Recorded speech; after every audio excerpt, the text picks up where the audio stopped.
Shalom, saudaraku yang dikasihi oleh Tuhan kita Yesus Kristus. Jumpa lagi dengan saya, Bram Manaha. Dan kali ini kita akan membahas sebuah topik tentang peristiwa yang saat ini sedang viral, yaitu motif sesungguhnya di balik bom Makassar. Bagian pertama. Untuk mendasari pembahasan ini lebih jauh, mari kita akan mendasari dengan satu bagian firman Tuhan yang akan kita baca berikut ini. Di dalam Injil Yohanes pasal yang ke-8, ayatnya yang ke-44 bunyinya demikian. Iblislah yang menjadi bapamu, dan kamu ingin melakukan keinginan-keinginan bapamu.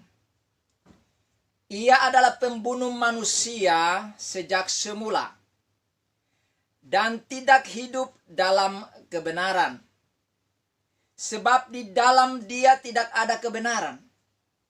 Apabila ia berkata dusta, ia berkata atas kehendaknya sendiri, sebab ia adalah pendusta dan bapa segala dusta.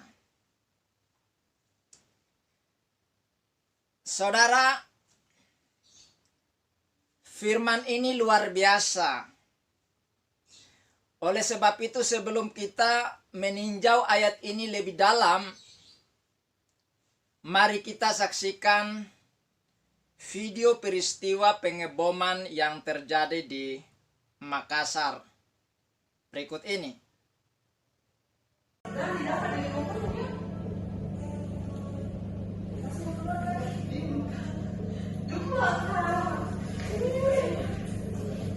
Bunuh diri.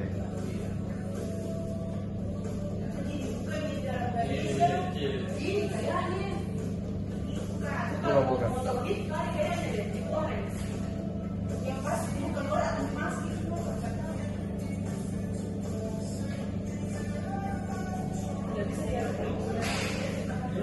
Pas dia ada mobil deh, apa tadi? Nggak bisa, kalau rem itu nggak bisa digerakkan kendaraan.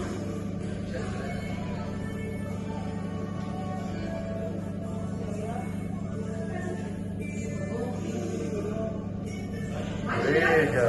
Oh iya pasti. Gereja. Bunuh diri. Mas Kiano itu ibu kurang ini.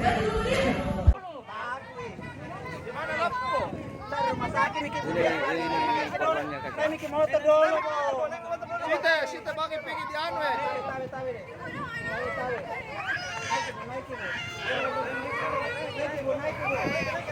Iya. Kasih kopi. Aduh, tidak ada lagi. Hanya itu saja kalau Pak, pendengaran tak bagus, Ci. dibersihkan dulu. Kalau dibersihkan dia. Bapak tadi posisi di mana? Ya? Bapak tadi posisi di mana? Posisi saya pas lihat di depan pagar pintu besar. Saya Iya. tahan dia. Oh, dia memang mau masuk. Iya, dia mau masuk. Yang naik motor Dia itu. naik motor. Tapi umatnya kita, Pak, ada kena. Itu satu. Yang Iya ada. Ibu anu, ibu Lebo nih kena sama kakaknya Once. Ini. kakaknya once. Once ini sama ibu Lebo nih kena. Rumah sakit ibu. Iya, mereka kena berdarah. Tolong ke gereja segera. Terjadi bom bunuh diri di katedral. Ada kejadian ledakan. Tolong bang. Tolong bang. Iya. Di depan pintu sebelah kanan katedral.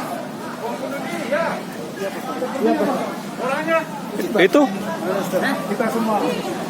Saya yang dekat-dekat di sini. Yang orangnya di mana? Itu? Meninggal langsung. Boleh telepon kan?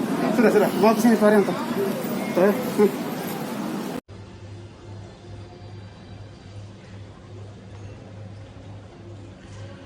Selamat siang para pastor dan seluruh umat. Atas nama Kuria Keuskupan Agung Makassar, kami menyampaikan beberapa hal berikut ini.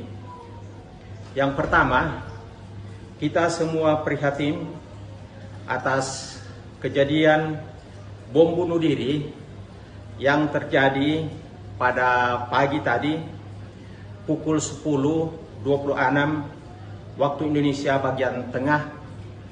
Lokasinya di pintu gerbang samping arah Jalan Kajola Lido, dekat pos Satpam Gereja Katedral Makassar. Yang kedua, sejumlah umat mengalami korban luka dan sekarang sementara dirawat di rumah sakit. Yang ketiga, Bapak Uskup dan para pastor di katedral dan keuskupan semua dalam keadaan baik-baik.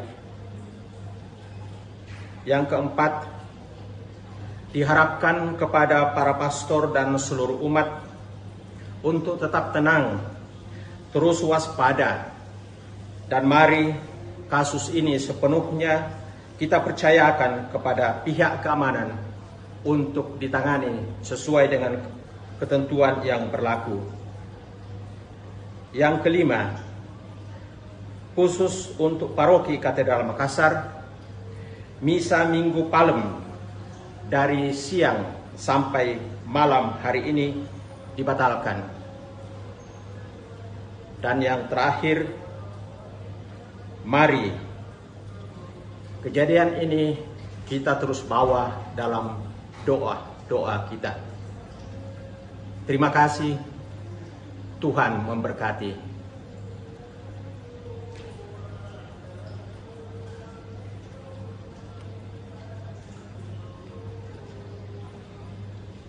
Kita sudah menyaksikan kejadian yang terjadi di Gereja Katedral Makassar, di mana terjadi sebuah pengeboman dan merenggut korban jiwa, walaupun dari anggota gereja tidak ada yang meninggal. Tetapi mereka mengalami luka-luka secara fisikly, tetapi juga luka-luka batin. Mereka pasti mengalami traumatik karena peristiwa itu. Jadi berdasarkan Yohanes pasal 8 ayat 44, kita dapat menemukan pelaku utama daripada pengeboman ini, yaitu iblis. Dikatakan iblis adalah bapak dari mereka yang mengadakan pengeboman ini, karena mereka membunuh manusia. Bapak mereka adalah iblis, jadi aktor utamanya adalah iblis sebagai bapak mereka. Dan di sini dikatakan bahwa kamu ingin melakukan keinginan-keinginan bapamu. Jadi mereka yang mengebom gereja katedral itu dengan tujuan untuk membunuh umat Kristiani yang ada di sana, khususnya saudara-saudara Katolik. Karena mereka ingin melakukan keinginan-keinginan bapa mereka, yaitu iblis. Karena iblis adalah pembunuh dari semula sejak awal, maka anak-anak iblis pun berupaya untuk membunuh orang-orang ini, orang-orang Kristen. Mengapa? Karena iblis dan mereka yang mengadakan pengeboman ini tidak hidup dalam kebenaran. Nah, nanti kalau mereka dikatakan dari golongan ini dan golongan itu, mereka mulai berdusta, mereka mulai merekayasa, mereka mulai berasumsi, mereka mulai mengatakan ini dan itu. Itu semua adalah dusta, kebohongan yang dirancang. Karena di sini dikatakan, karena dia tidak hidup dalam kebenaran. Apabila ia berkata dusta, ia berkata atas kehendaknya sendiri. Sebab ia adalah pendusta dan bapa segala dusta. Jadi, ketika orang-orang ini mengadakan pengeboman, lalu ketika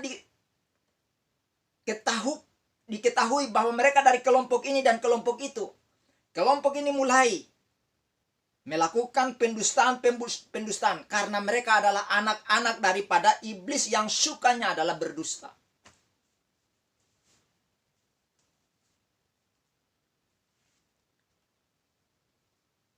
Ini yang kita harus ketahui.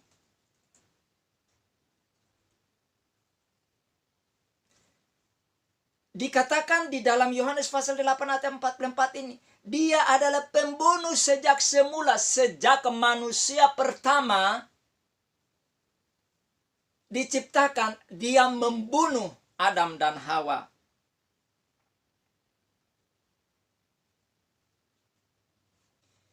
Di dalam kitab Kejadian pasal yang ketiga ayat 1 dikatakan, adapun ular ialah yang paling cerdik dari segala binatang di darat yang dijadikan oleh Tuhan Allah.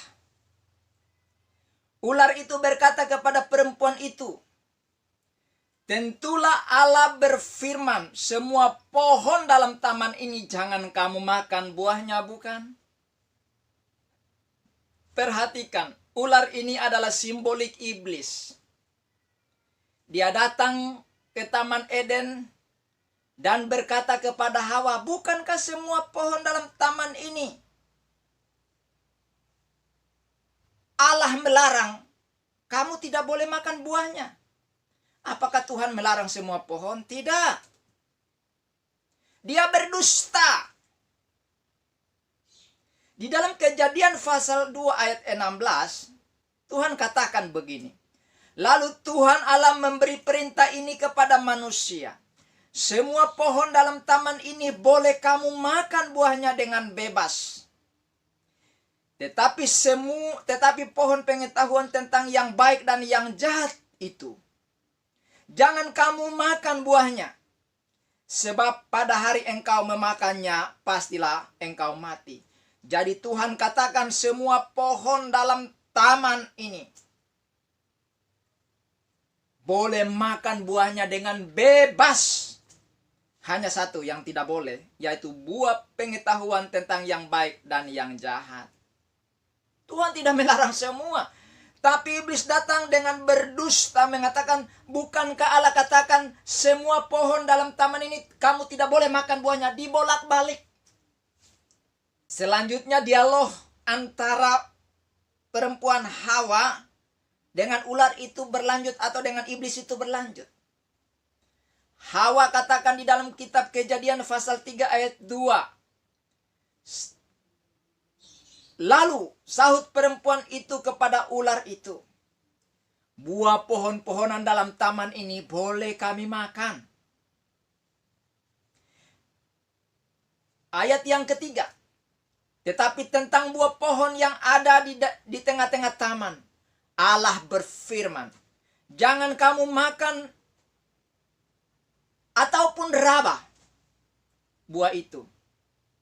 Nanti kamu mati. Perhatikan di sini. Apakah Tuhan katakan tidak boleh raba?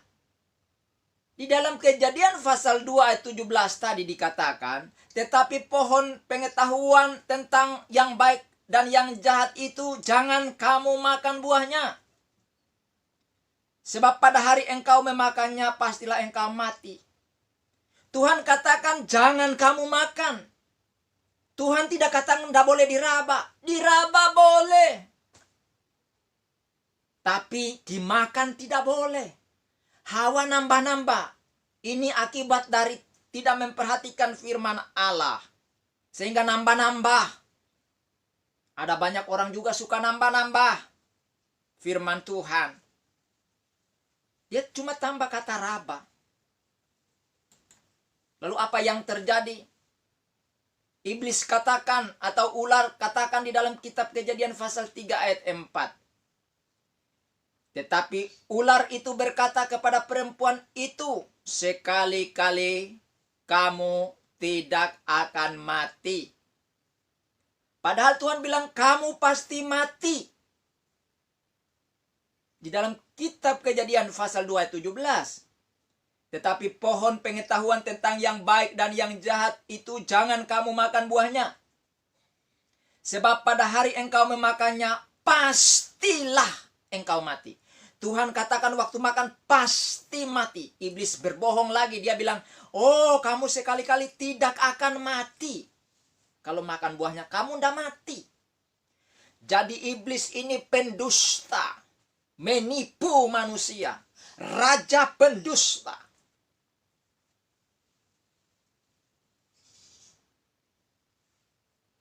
Lalu iblis nambahkan dalam Kejadian pasal 3 ayat 5.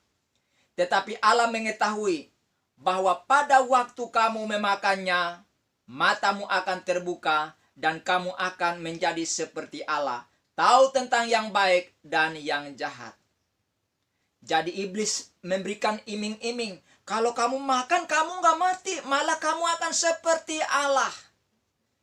Karena iblis pun awalnya dia ingin seperti Allah. Dia ingin kudeta, menggulingkan posisi Allah dan dia mau jadi Allah. Itulah sebabnya dalam pencobaan di padang gurun, iblis ingin supaya disembah oleh Yesus. Jadi kalau ada Allah yang ngemis-ngemis minta supaya disembah, itulah iblis. Iblis yang minta-minta disembah karena dia ingin seperti Allah.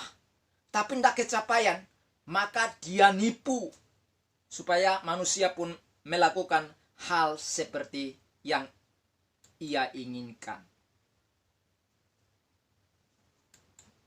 Lalu apa akibatnya saudara? Penipuan, tipuan, tipu daya, penyesatan yang dilakukan oleh iblis ini. Di dalam kitab Kejadian pasal 3 ayat 22 sampai dengan ayat yang ke-24 dikatakan, berfirmanlah Tuhan Allah, sesungguhnya manusia itu telah menjadi seperti salah satu dari kita, tahu tentang yang baik dan yang jahat. Maka sekarang jangan sampai ia mengulurkan tangannya dan mengambil pula dari buah pohon kehidupan itu dan memakannya sehingga ia hidup untuk selama-lamanya. Lalu Tuhan Allah mengusir dia dari Taman Eden supaya ia mengusahakan tanah dari mana ia diambil.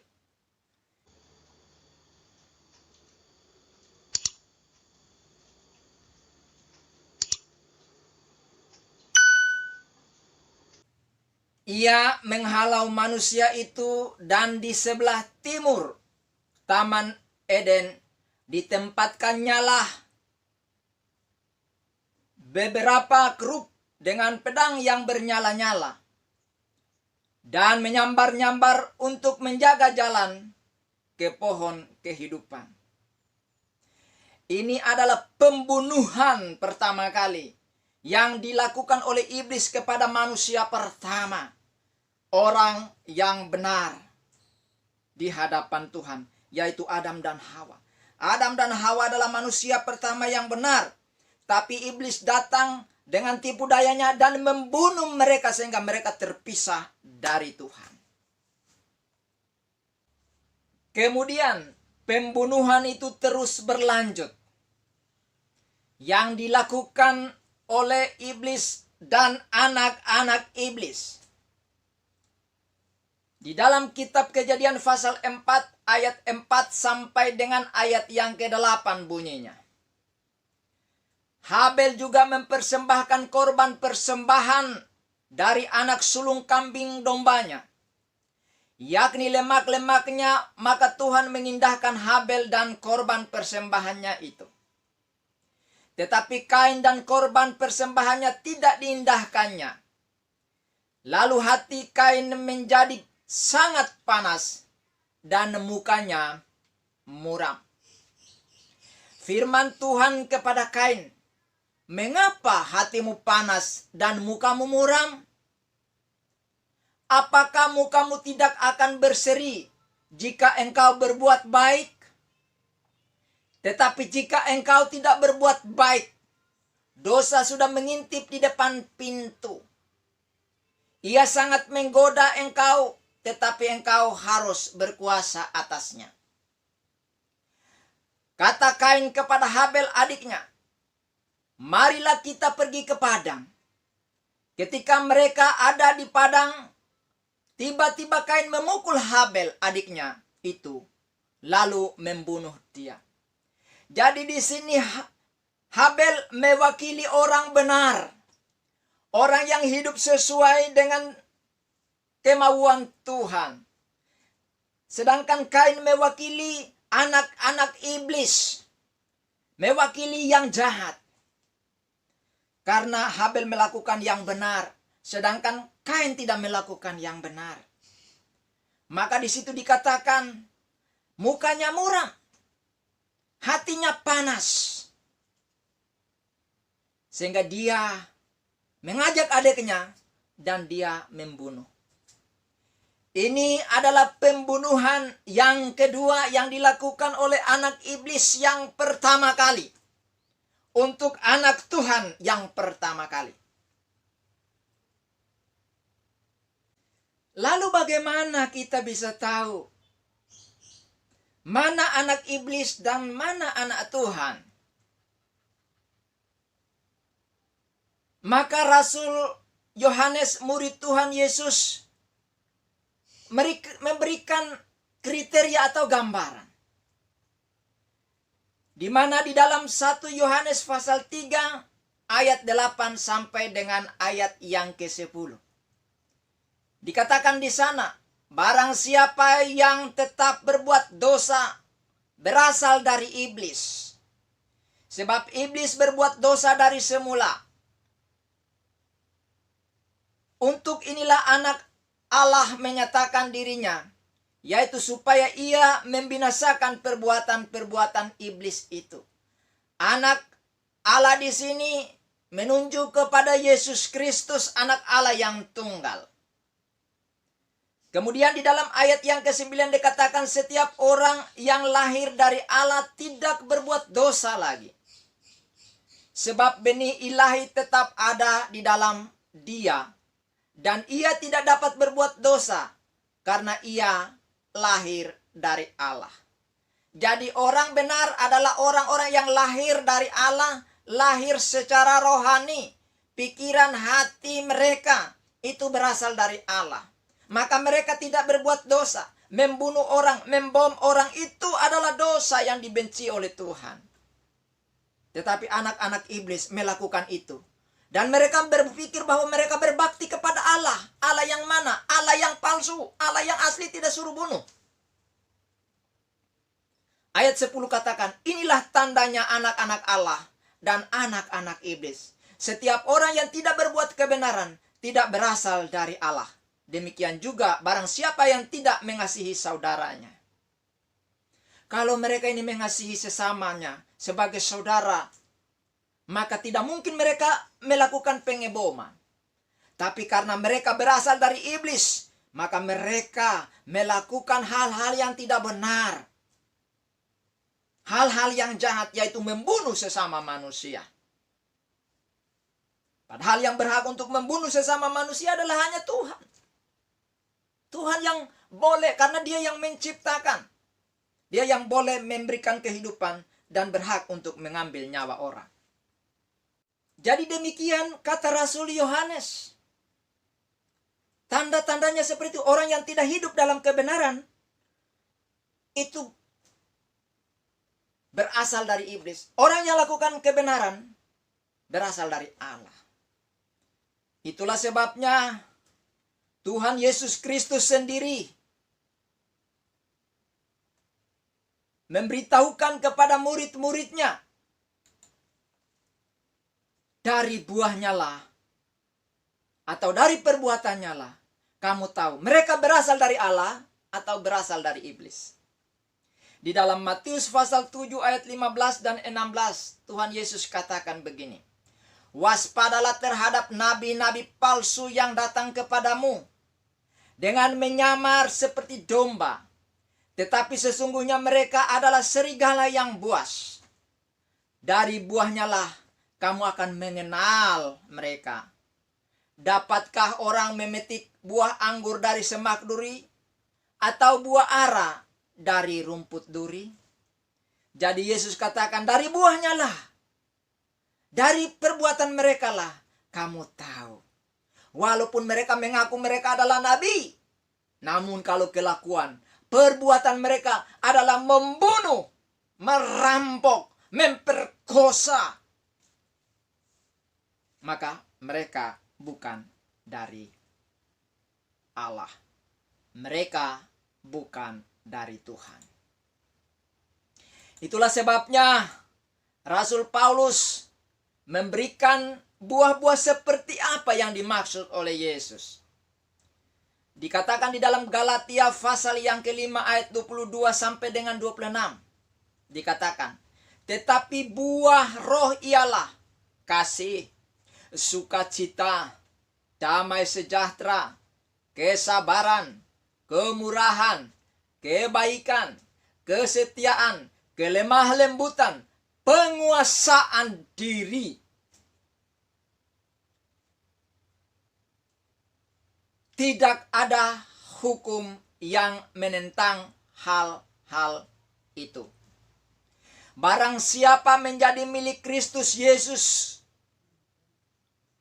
barang siapa menjadi milik Kristus Yesus, ia telah menyalibkan daging dengan segala hawa nafsu dan keinginannya. Jika kita hidup oleh roh, baiklah hidup kita juga dipimpin oleh roh. Dan janganlah kita gila hormat. Janganlah kita saling menentang dan saling mendengki. Orang-orang yang melakukan pengeboman adalah orang-orang yang tidak punya kasih. Orang-orang yang jauh dari sukacita, jauh dari damai sejahtera. Mereka pikirannya seperti bom yang sumbunya pendek, tidak berpikir panjang. Tidak punya kemurahan hati, tidak punya kebaikan. Tidak setia kepada kebenaran. Tidak punya kelemah lembutan. Tidak menguasai diri. Cepat emosi naik darah, naik pitam. Lalu membunuh orang. Mereka penuh dengan hawa nafsu. Mereka penuh dengan kedengkian. Mereka menentang sana sini. Menentang pemerintah dan seterusnya. Kembali Yesus tekankan di dalam Matius pasalnya yang ke-7, yang ke-17 dan 18. Demikianlah setiap pohon yang baik menghasilkan buah yang baik, sedangkan pohon yang tidak baik menghasilkan buah yang tidak baik. Tidak mungkin pohon yang baik itu menghasilkan buah yang tidak baik, ataupun pohon yang tidak baik itu menghasilkan buah yang baik. Tuhan Yesus di sini mengumpamakan pohon. Pohon yang baik adalah pemimpin yang baik. Pohon yang buruk adalah pemimpin yang buruk. Pemimpin yang baik pasti mengajarkan hal-hal yang baik sehingga anak buahnya akan melakukan hal yang baik. Begitu juga pemimpin yang buruk akan mengajarkan keburukan. Yesus adalah pemimpin atau pohon yang baik, pohon yang benar. Maka dia mengajarkan hal-hal yang benar. Maka orang Kristen tidak pernah merakit bom untuk mengebom tempat ibadah orang lain. Bagaimana dengan kelompok yang suka merakit bom mengatasnamakan agama dan mengebom agama atau tempat ibadah orang lain? Ini berasal dari ajaran dari pemimpinnya. Kalau Tuhannya mengajarkan yang baik, tidak mungkin umatnya melakukan yang tidak baik. Dan tidak mungkin pemimpin yang tidak baik yang mengajarkan hal yang tidak baik, umatnya akan melakukan hal yang baik dan benar. Yesus Kristus katakan di dalam Yohanes pasal 15, ayat 1 dan ayat yang ke-5. Akulah pokok anggur yang benar, dan Bapakulah pengusahanya. Akulah pokok anggur dan kamulah ranting-rantingnya. Barang siapa yang tinggal di dalam aku dan aku di dalam dia, ia berbuah banyak. Sebab di luar aku kamu tidak dapat berbuat apa-apa. Jadi orang yang di luar ajaran Yesus Kristus, pasti ajarannya jahat. Yesus mengajarkan ajaran kasih. Dia tidak pernah mengajarkan untuk membunuh orang lain. Bagaimana dengan kelompok yang mengebom gereja yang ada di Makassar? Ajaran dari mana mereka ini? Dari kelompok mana? Mungkin ada yang berdalih, oh mereka bukan dari kelompok kami. Tapi faktanya mereka adalah kelompok dari kelompok yang melakukan pengeboman ini. Karena dasarnya adalah dari pohon. Dari ajaran si pohon itu. Ajaran dari si pemimpin itu. Dan pemimpin itu memberikan contoh. Yesus dalam hidupnya tidak pernah mengangkat pedang untuk berperang. Membunuh orang lain demi ajaran yang ia ajarkan. Makanya orang Kristen tidak pernah mengangkat pedang mengatasnamakan agama Kristen. Atau mengatasnamakan Yesus untuk membunuh orang lain. Supaya orang lain itu harus ikut agama Kristen atau ikut Yesus. Bahkan waktu muridnya Petrus, ketika ia ditangkap, dia menghunus pedang lalu menetapkan kepada telinga seorang hamba namanya Maltus. Yesus katakan, sarungkanlah pedangmu. Sebab barang siapa menggunakan pedang, memainkan pedang, dia akan binasa oleh pedang. Jadi Yesus melarang mereka untuk berperang. Yesus katakan, hendaklah kamu saling mengasihi seperti aku telah mengasihi. Supaya dunia tahu bahwa kamu adalah murid-muridku. Mengasihi orang lain seperti mengasihi diri sendiri. Tidak ada orang yang membenci dirinya, tapi merawatnya. Kasihilah sesamamu manusia seperti dirimu sendiri. Hendaklah kamu saling mengasihi seperti aku mengasihi kamu. Yesus karena mengasihi manusia, dia rela mati demi manusia. Itu maksud Yesus. Jadi kalau kita mengasihi orang lain, kita yang berkorban demi orang lain selamat. Demi kebaikan orang lain. Bukan kita yang bunuh mereka. Siapa kita? Jadi saudara, kita telah tahu bahwa pembunuh utama, aktor utama pengeboman yang terjadi di Makassar adalah iblis. Dan yang melakukannya adalah anak-anak iblis. Karena mereka melakukan kehendak bapaknya, yaitu si iblis yang adalah pembunuh sejak semula. Sehingga mereka pun ingin membunuh sesama manusia seperti bapaknya yaitu iblis membunuh manusia sejak awal. Demikianlah penjelasan saya pada saat ini. Sehingga kita boleh tahu bahwa mengapa mereka melakukan pengeboman di Makassar di gereja katedral. Karena mereka adalah anak-anak iblis yang melakukan keinginan bapaknya yaitu si iblis. Mereka melakukan keinginan, kemauan, kehendak daripada bapaknya yang adalah pembunuh manusia. Maka anak-anaknya pun membunuh manusia atau sesama manusia. Seperti bapak mereka yang membunuh manusia sejak awal. Dan sepanjang sejarah manusia, mereka berupaya untuk membinasakannya. Saudara yang sudah menyaksikan video ini, jangan lupa untuk like, kemudian subscribe, dan share kepada teman-teman saudara, keluarga saudara agar mereka pun tahu tentang kebenaran ini. Komen di kolom komentar, karena saya akan setia menjawab saudara apapun komentar saudara. Jangan lupa untuk bunyikan lonceng notifikasinya agar tidak ketinggalan dengan video-video yang terbaru.